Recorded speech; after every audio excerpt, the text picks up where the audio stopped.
бізде қой деген төрт түліктің бірі. Қойдың жүні қалың болады, қыста тоңбас үшін. Қойдың жүнін көктемнің әр соңғы мезгілінде қырқамыз. Жазда күн ыстық болғандықтан қой терлемес үшін. Қойдың жүнін қалай қырқамыз? Айжан, мен саған көрсетейін. Қойды бірінші жығып аламыз. Сосын екі алдыңғы аяғын бірінші мойнына байлаймыз. Бірінші мойнына байлап, екі алдыңғы аяғын. Бірінші бауырын шығарып аламыз.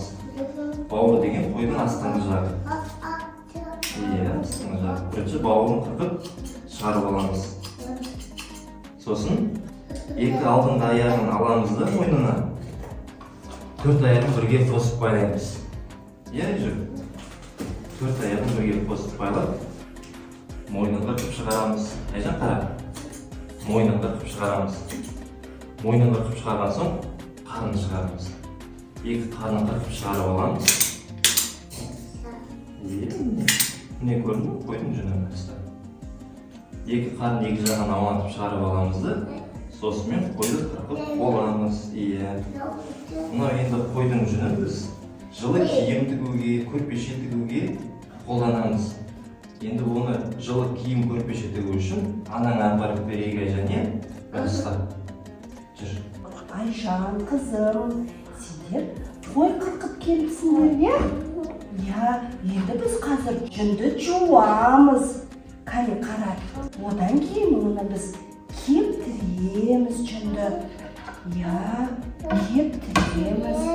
Жүн кепкен соң біз жүнді, Айжан, түтеміз.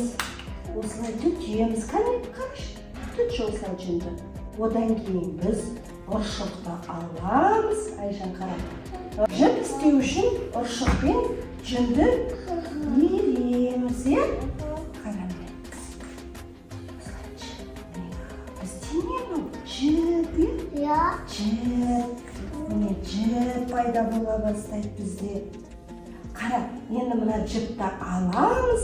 Қазір мұна көрпешені әдемілеп тігеміз, Мына бізде иінеге жіпті кіргіземіз.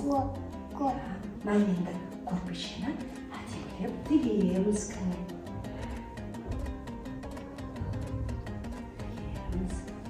Иінені ұстағанда абайлап ұстайық, қолына кіріп кетпесін.